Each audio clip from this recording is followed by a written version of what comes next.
And so I am thinking of one way that we should take live class, and you should put your mic on, and whenever you want you can ask me the question in between also. Okay, so from today onwards your live classes will be continued as it was before, because uploading a video, it means you are not watching it, or maybe you are not getting a time to watch it, or it can be like that also, most of you are not doing the not submitting the work which I am telling you every time. Okay, so let us start. So the last option for me and the best option according to me is to take your live classes. Okay, so most of you are aware of the classes as it used to be in the summer vacations. So let us start today's class, and those take in mind that you have to switch on your mic and ask anything you want, because I am not watching my phone now because I am on board. So you must when you don't want to talk, or you don't want to just say anything, ask a question, then you can mute your mic and mute your camera also. I can close your camera also. Okay, and if you want to ask any question anywhere in between, you can ask the question directly. Okay, so be prepared with that.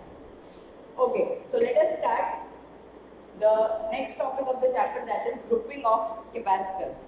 Okay, before this, few topics of capacitor I have given on YouTube, so you can watch from there. Any question in those videos you can ask here also, or you can ask personally to my personal number. Okay, so let us start. Grouping of capacitors.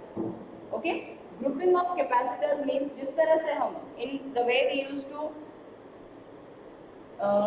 group the resistors, as we have already studied in class 10, grouping of resistors. As we have already studied that grouping of resistors in class 10. Grouping of resistors means resistors can either be in parallel or they can be in series. Okay, from that, let me recall that thing first. Okay, so that you can understand this in a better way. When we are talking about resistances in series, इसकी बात कर रहे हैं, resistances in series. When we are talking about resistances in series, it means we are saying that current is same.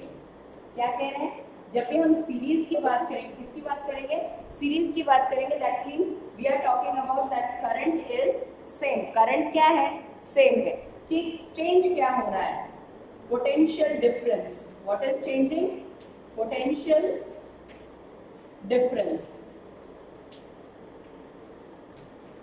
Okay, so it means whenever we are talking about a circuit in series, either it is resistance or it is capacitor, we should keep in mind that in series current is same and potential difference is different.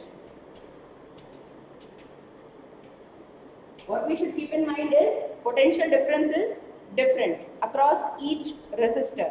This is what we are thinking about when we talk about resistances in series. Okay, जब हम resistances की बात कर रहे हैं तो हम क्या कहेंगे कि करंट सेम है और पोटेंशियल डिफरेंस डिफरेंट है. ठीक है, जब करंट सेम है इसका मतलब करंट को अगर मैं डिफाइन करूं तो करंट क्या होता है? Current is charge per unit time Q/T.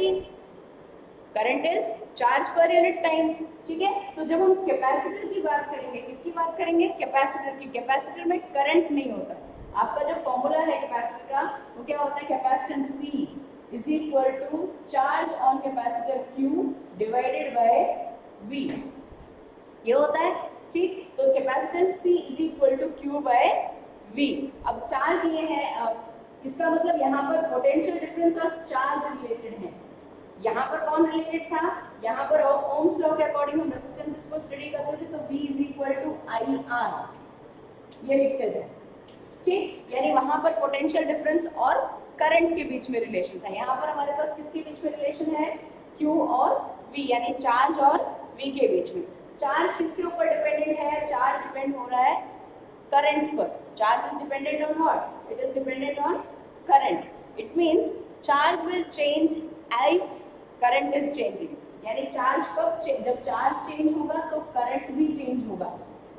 ठीक, तो जैसी प्रॉपर्टीज हम करंट की रेजिस्टेंस में पढ़ रहे हैं वैसे ही कुछ प्रॉपर्टीज हम कैपेसिटर्स में चार्ज की पढ़ लेंगे। ठीक है, यानी यूं मान लेंगे कि चार्ज भी किस तरह से डिवाइड होता है, जब करंट डिवाइड हो रहा है तो चार्ज भी डिवाइड हो रहा है, और जब करंट डिवाइड नहीं हो रहा है इसका मतलब चार्ज सेम है। ठीक है, ये मानकर हम चलेंगे। तो आई होप ये इतना सा पार्ट आपको क्लियर हो गया होगा। ठीक, अब हम चलते हैं हमारे मेन टॉपिक। पहले हम सीरीज की बात करेंगे, इसलिए मैंने केवल रेसिस्टेंसेस इन सीरीज को ही समझाया। ठीक है, आगे हम बात करेंगे रेसिस्टेंसेस इन पैरेलल। ठीक, तो कैपेसिटर्स को भी हम in the way we are talking about resistances, capacitors can also be connected in series and they can be connected in parallel.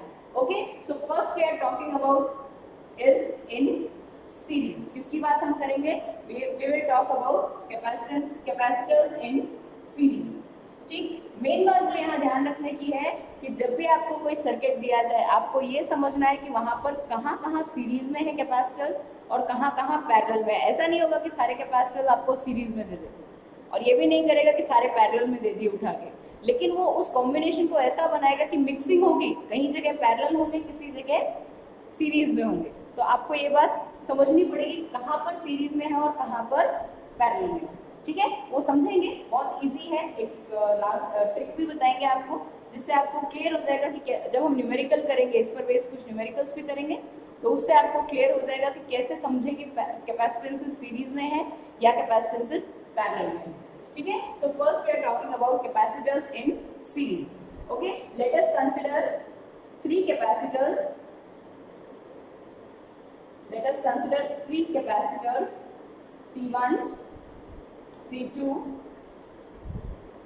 and C3. तीन कैपेसिटर्स हमने कंसिडर कर लिए, C1, C2 और C3. These capacitors are connected to a battery or we can say it is connected to a cell. ये जो symbol है ये ध्यान रहे, जब हम सिंगल एक बड़ी लाइन और एक छोटी लाइन बना रहे हैं इसका मतलब ये सिंबल किसका है, सेल का। जब हम बैटरी बनाना चाह रहे हैं तो इसका मतलब यहाँ पर कई सेल इकट्ठे लगे पड़ेंगे। ठीक है, कई सेल क्या लगेंगे, इकट्ठे लगेंगे। ठीक है, तो ये ध्यान रहे। तो यहाँ पर हम किससे कनेक्ट कर रहे हैं, we are connecting it with a cell. ठीक है, तो ये हो गया हमारा सेल। सेल की वोल्टेज क्या है, इसका पोटेंशियल डिफरेंस है V। एक V वोल्ट की बैटरी के साथ हमने तीन कैपेसिटर्स को जोड़ दिया, C1, C2 और C3। अब यहाँ पर एक बात ध्यान देना कि इस अगर मैं यहाँ पर, हमें पता है कि कैपेसिटर्स पर क्या स्टोर होता है, चार्ज स्टोर होता है। ठीक, और उस चार्जेस के फॉर्म में ही इलेक्ट्रिकल एनर्जी स्टोर होती है, ये होता है कैपेसिटर। ठीक है, तो यहाँ पर चार्जेस के लिए जाने के लिए कितने पाथ हैं, जैसे यहाँ से चार्जेस निकलेंगे, बैटरी का पॉजिटिव टर्मिनल, ये नेगेटिव टर्मिनल। यूं कहे कि यहाँ से चार्ज, हालांकि चार्जेस निकलते नहीं है लेकिन फिर भी हम ये मानकर चले कि करंट अगर यहाँ डेवलप हुआ तो वो करंट यहाँ से जाएगा, इधर से जाएगा, इस कैपेसिटर C1 पर जाएगा, फिर C2 के थ्रू पास होगा, फिर C3 से पास होगा। ठीक, लेकिन यहाँ पर हम करंट की बात नहीं करेंगे, यहाँ पर हम किसकी बात करेंगे, चार्ज की। ठीक, तो चार्जेस के पास जाने के लिए एक ही पाथ है, यही एक पाथ है, और किसी रास्ते से वो जा सकते हैं, नहीं जा सकते हैं। कोई पॉजिटिव चार्जेस यूं जाएंगे, नेगेटिव चार्जेस यूं कह सकते हो कि ऑपोजिट डायरेक्शन में जाएंगे। ठीक है, तो ये जो पॉजिटिव चार्जेस जा रहे हैं इनके पास एक ही पाथ है, it means these capacitors are in series. ठीक है, तो एक ही पाथ से जा रहे हैं, तो इसका मतलब इस कैपेसिटर C1 पर भी चार्ज होगा Q। मान लेते हैं कि नेट चार्ज यहाँ पर कितना है, Q। तो इस वही Q चार्ज इस पर जाएगा, वही Q चार्ज इस पर जाएगा, और वही Q चार्ज यहाँ स्टोर। ठीक है, यानी हर capacitor, each capacitor C1, C2 and C3 will have the charge, will be able to store the charge Q on it. ठीक है, हर कैपेसिटर Q चार्ज स्टोर कर रहा है। ठीक है, सो अब यहाँ पर हम बात करें पोटेंशियल डिफरेंस की, तो मान लेते हैं कि ऑब्वियस सी बात है कि V पोटेंशियल है, टोटल पोटेंशियल कितना है V। ये पोटेंशियल इन सभी कैपेसिटर्स के अक्रॉस ड्रॉप होगा। ठीक, तो ये मान लेते हैं कि कैपेसिटर C1 के cross, let us assume that voltage drop across C1 capacitor is V1, voltage drop across C2 capacitor is V2। ये जो दो लाइन्स हम बना रहे हैं, लाइन्स, ये एक्चुअल में क्या बता रहे हैं, कैपेसिटर C2 के अक्रॉस हम बात कर रहे हैं, ठीक है। सो V1 capacitance across, sorry, V1 is potential difference across C1 capacitor, V2 is potential difference across C2 capacitor, and V3 is potential difference across C3 capacitor, ठीक है। इनके अक्रॉस कैपेसिटेंस, जो कैपेसिटर है इनकी पोटेंशियल डिफरेंस हमें मिल गई, ठीक। तो हम क्या लिखेंगे पेपर में, जब हमें थ्योरी लिखनी है तो हम क्या कंसीडर करेंगे, we will write consider 3 capacitors of capacitances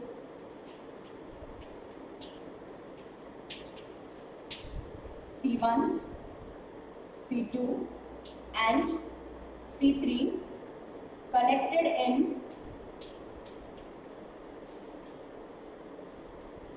series। क्या माना हमने 3 कैपेसिटर्स कंसिडर किए जिनकी कैपेसिटेंस है C1, C2, C3 और उनको हमने किस में ज्वाइन कर दिया, इन सीरीज, ठीक। लेट पोटेंशियल डिफरेंस, रीडिंग लिख रही हूँ, इसका मतलब क्या है, potential difference. Let potential difference across C1 capacitor is V1, ठीक। Potential difference across C2 capacitor is V2 and potential difference across C3 capacitor is V3, ठीक है। क्या अज्यूम किया हमने मान लिया कि कोई 3 कैपेसिटर्स है जिनको हमने सीरीज में कनेक्ट किया है and the potential difference across each capacitor we mentioned in a line, ठीक है। एक ही लाइन में हमने तीनों कैपेसिटर्स के अक्रॉस जो पोटेंशियल डिफरेंस होगा उसको हमने मेंशन कर दिया, ठीक है।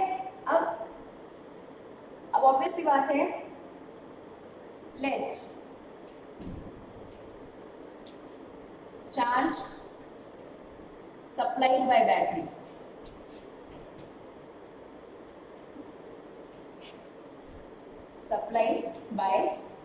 बैटरी हर जो कैपेसिटर है उसको बैटरी चार्ज सप्लाई करेगी, कितना चार्ज सप्लाई करेगी, Q, ठीक है, कैपिटल Q, यानी हर capacitor, each capacitor has a charge of Q coulomb, ठीक है। आई होप क्लियर हो गया यहाँ तक, ठीक। जिनको नोट्स चाहिए तो यहाँ तक आप एक बार स्क्रीनशॉट ले लें, ठीक। इसके आगे मैं इसका सोल्यूशन यहाँ पे, ठीक है। सो अब जो नेट पोटेंशियल है V, वो किसके इक्वल होगा, V1 plus V2 plus V3। जितना बैटरी का पोटेंशियल है वो पूरा का पूरा कहाँ ड्रॉप होगा, इन तीनों कैपेसिटर्स पर। So we can say V1 total potential across battery V will be equal to V1 plus V2 plus V3, इसके इक्वल होगा। यानी तीनों कैपेसिटर्स के क्रॉस जितना पोटेंशियल ड्रॉप हो रहा है वो टोटल पोटेंशियल ड्रॉप किसके इक्वल होगा, net potential of the battery, ठीक है। यानी V will be equal to V1 plus V2 plus V3, ठीक। और हमें पता है, and we know that what is the relation between potential difference V and capacitance C। Capacitance C और potential difference V के बीच में क्या रिलेशन है, तो C is equal to Q is equal to CV। ये फॉर्मूला हमने निकाला था जब हमने कैपेसिटेंस की बात की थी, ठीक। तो उस केस में हमने ये चार्ज की बात की थी, तो चार्ज क्या आया था, charge is directly proportional to V, और वहां पर प्रोपोर्शनलिटी साइन को हटाकर हमने एक कांस्टेंट डाला था, दैट वाज कैपेसिटेंस, ठीक है। सो यहाँ पर Q is equal to CV, और आई कैन से यहाँ पर कांस्टेंट क्या है, Q, ठीक। यहाँ पर कांस्टेंट क्या है, Q, तो Q कांस्टेंट है, इसलिए मैं टर्म जो एक्सप्रेशन निकालूंगी वो किसके टर्म्स में निकालूंगी, Q और C के टर्म्स में, ठीक, क्योंकि मुझे इस फॉर्मूले में पुट करना है। तो इस फॉर्मूले में क्या है, V1 V2 V3, तो मुझे V1 V2 V3 की वैल्यू सब्स्टिट्यूट करनी है, to substitute the values of V1 V2 and V3, ठीक। सो यहाँ से हम आगे चलते हैं। आई होप आप लोगों ने इसका स्क्रीनशॉट ले लिया होगा, ठीक है। चलिए तो इससे आगे चलें, देखिए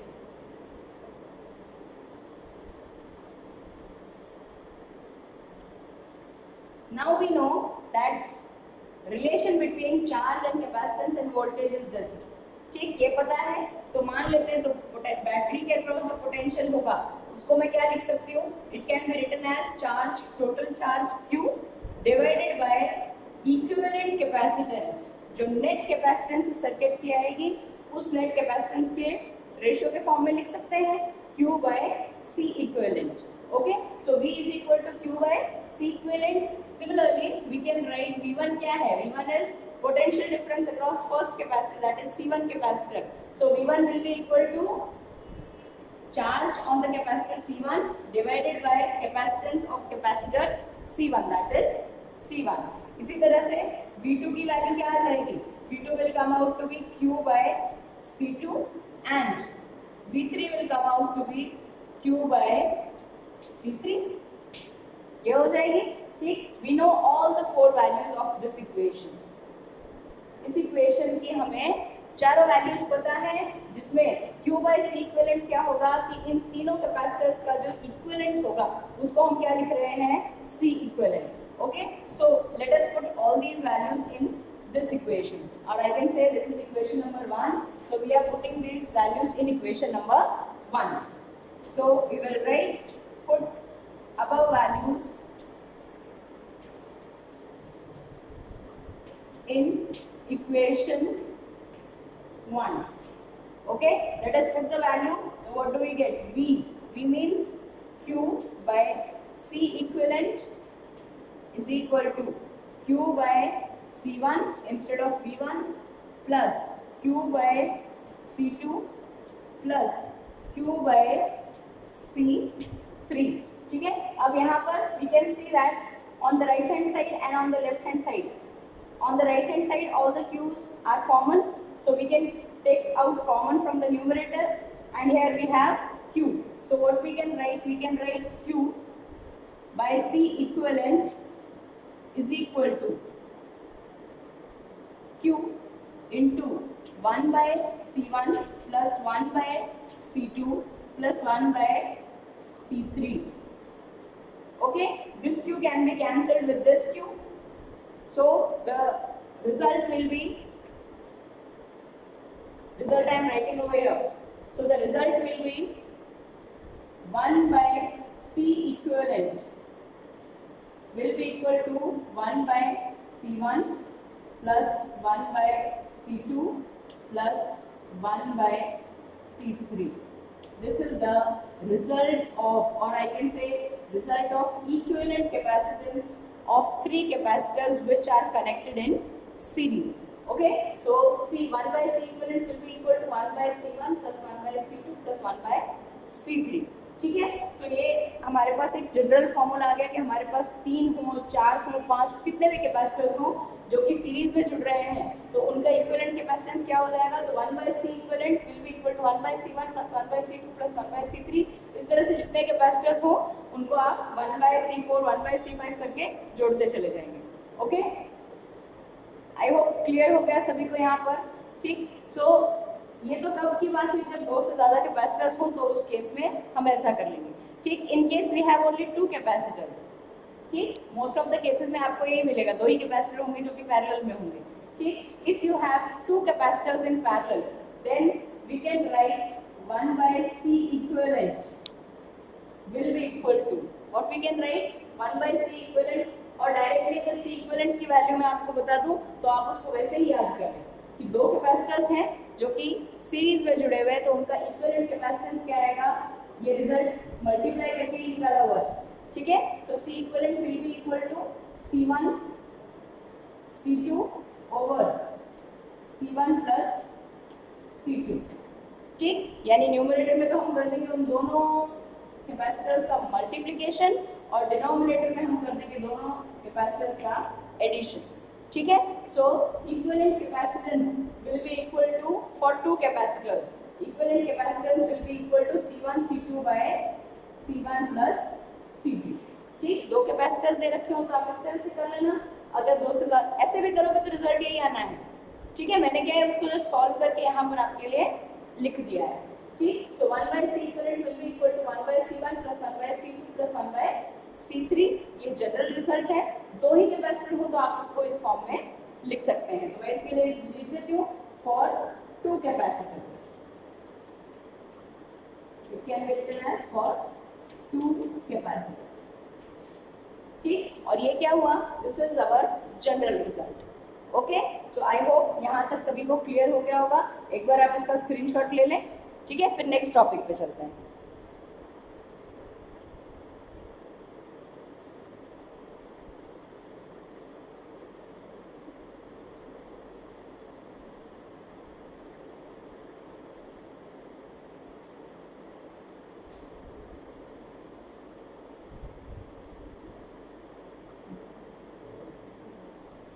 ठीक है, आई होप सभी ने कर लिया होगा ये। इसके बाद हम चलते हैं इसके सेकंड टॉप पार्ट पर, that is grouping of capacitors in parallel. ठीक है, आई होप यहाँ तक आप लोगों को समझ में आ गया होगा। यहाँ तक की बात हमने कर ली। अब हम बात करेंगे कि जब हम किन्हीं दो या दो से अधिक कैपेसिटर्स को पैरेलल में जोड़ेंगे तो क्या होगा। ठीक है, okay.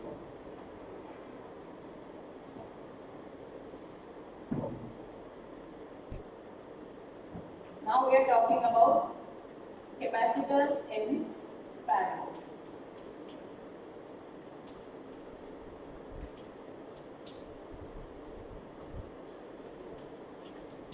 When capacitors are connected in parallel, ठीक है, कैपेसिटर्स की पैरेलल में बात कर रहे हैं, इसके साथ साथ रेसिस्टेंसेस की बात कर लेंगे और लास्ट में उनका एक कंक्लूजन निकालेंगे।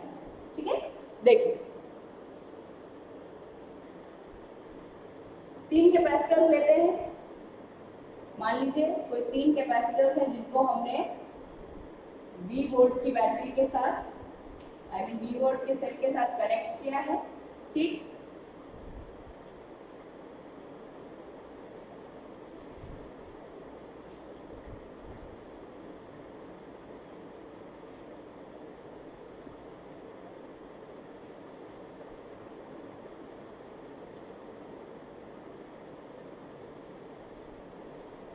ये तीन कैपेसिटेंसेस हो गए।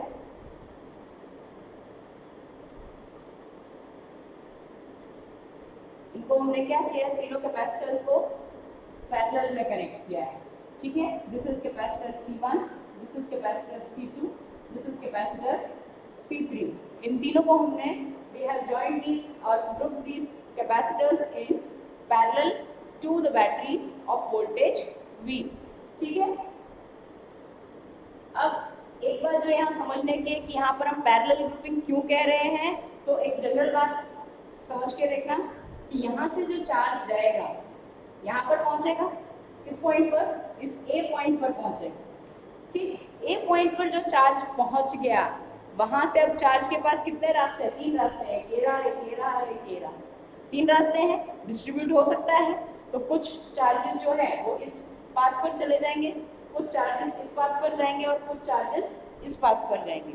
ठीक है, जब हम रेसिस्टेंसेस की बात करते थे तो उसमें एक बार उसको रिकॉल करते हैं कि यहाँ पर एक रेसिस्टेंस था R1, ये ऊपर हमने दूसरा रेसिस्टेंस लगा दिया, या I can say this is R1, this is R2, this is R3। ठीक, और इसको हमने जोड़ा किसी बैटरी के साथ। ठीक है, ये तीन रेसिस्टेंसेस थे। तो यहाँ से अगर I करंट जा रहा था, कितना करंट जा रहा था, I करंट जा रहा था, तो वो करंट यहाँ पर जाकर क्या देखता है कि कौन सा रेसिस्टेंस ज्यादा बड़ा है। जहाँ पर ज्यादा आपको क्या मिलेंगी, रुकावटें मिलेंगी, वहां आप कम जाना प्रेफर करोगे। तो सेम चीज करंट के साथ है, जहां पर रेसिस्टेंस ज्यादा होगा उसके लिए वहां पर करंट कम जाएगा, जहां पर रेसिस्टेंस कम होगा वहां पर ज्यादा करंट जाएगा। तो यानी करंट भी किस तरह से डिवाइड हो जाता था, यहाँ पर I1 चला गया, यहाँ पर I2 चला गया और यहाँ I3 चला गया। ठीक है, सिमिलर वे में यहाँ पर एक पॉइंट पर जाकर चार्जेस डिवाइड हो जाएंगे। ठीक। और ये जो चार्जेस है, मान लेते हैं कि C1 कैपेसिटर पर चार्ज कितना जा रहा है, this is Q1. Let us assume that C1 capacitor is storing charge Q1, C2 capacitor is storing charge Q2, and C3 capacitor is storing charge Q3. Okay, this is all we have assumed. ठीक। अब obvious सी बात है, इस B point पर आकर फिर क्या होगा, जो इनके चार्जेस हैं वो यहाँ पर कलेक्ट होकर नेगेटिव टर्मिनल के साथ जुड़ जाएंगे। ठीक है, सो ये तो केवल आपको समझाने के लिए कि पैरेलल में कब कहीं जहाँ पर भी चार्जेस डिवाइड हो रहे हो, चार्जेस को ज्यादा पाथ मिल रहे हो, तो वहां पर चार्जेस किस में हो जाएंगे या कैपेसिटेंस किस में हो जाएंगे, पैरेलल में। ठीक है, so what we will write, let 3 capacitors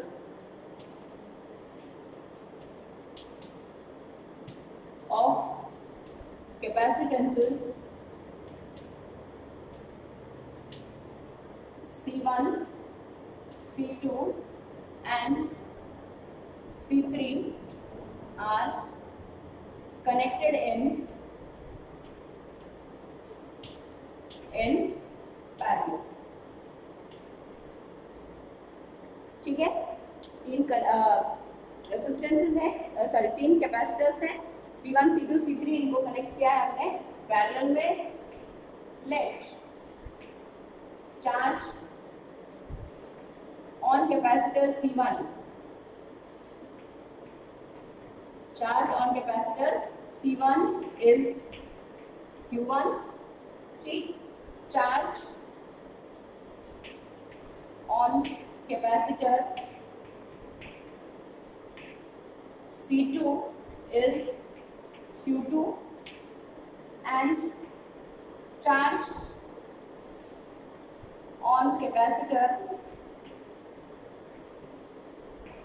C3 is Q3। ठीक, यहाँ पर जब आप पैरेलल की ग्रुपिंग करेंगे तो ये ध्यान रख लेना कि इन पैरेलल जो 2 पॉइंट्स हमने पहले बात किए थे, किस की बात की थी, चार्ज की और पोटेंशियल डिफरेंस की। So in this charge will be different, charge will be different and potential difference will be same. क्या? What we say? In parallel combination, चाहे वो resistors का हो चाहे वो capacitors का हो, यही बात रहती है, charge will be different, और जहाँ पर हम resistances की बात कर रहे हैं, charge की जगह क्या आ जाएगा, current.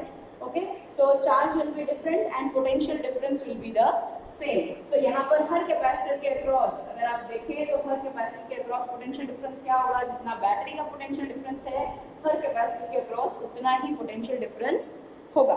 ठीक है, सो यहाँ पर चले आगे, ये ध्यान रख लेना, ये 2 की पॉइंट्स आपको बता दिए, कब सीरीज में होगा और कब पैरेलल में होगा, उसमें यही 2 पॉइंट्स ध्यान रखने हैं आपको। ठीक है, चलिए, तो यहाँ पर charges on capacitor will be Q1, Q2 and Q3. Potential difference across each capacitor. Potential difference across each capacitor is V. ठीक है, हर कैपेसिटर के अक्रॉस पोटेंशियल डिफरेंस कितना है, V वोल्ट। ये ध्यान रहे बच्चों कि हम जब भी कोई भी वैल्यू लिख रहे हैं, कोई भी वैल्यू लिख रहे हैं तो उसके साथ यूनिट एक बार और ध्यान रखना। ठीक है, जरूरी होती है यूनिट्स। तो potential difference across each capacitor is V volts. So now what can we say? If total charge supplied by the battery is Q, total charge जो कि बैटरी सप्लाई कर रही है, अगर वो क्या है, Q, अगर ये Q है तो ऑब्वियस सी बात है ये टोटल चार्ज किसके इक्वल होगा, इन सभी चार्जेस के, जितना चार्ज C1 कैपेसिटर पर स्टोर हुआ plus the charge which is stored in second capacitor plus the charge stored in the third capacitor. ठीक है, सो यहाँ पर Q is equal to Q1 plus Q2 plus Q3। ध्यान हो गई बात। इस पार्ट का एक बार आप स्क्रीनशॉट ले लें ताकि मैं इरेज करूं तो आपके लिए समस्या नहीं हो। ठीक है, ठीक है। सो यहाँ से हम क्या कह सकते हैं कि net charge Q is equal to Q1 plus Q2 plus Q3। So यहाँ पर ये वैल्यू हम लिखें। So Q is equal to Q1 plus Q2 plus Q3 ये लिखा है हमने। इसको अब यहाँ पर करना है आप इक्वेशन नंबर अगेन 1। ठीक, अब हम लगाएंगे फॉर्मूला। किसका फॉर्मूला लगाएं? कैपेसिटेंस का फॉर्मूला लगाएं। तो वही फॉर्मूला हम लगा देते हैं। ठीक, तो मैं इरेज कर रही हूँ। आई होप सभी ने इसका स्क्रीनशॉट ले लिया होगा।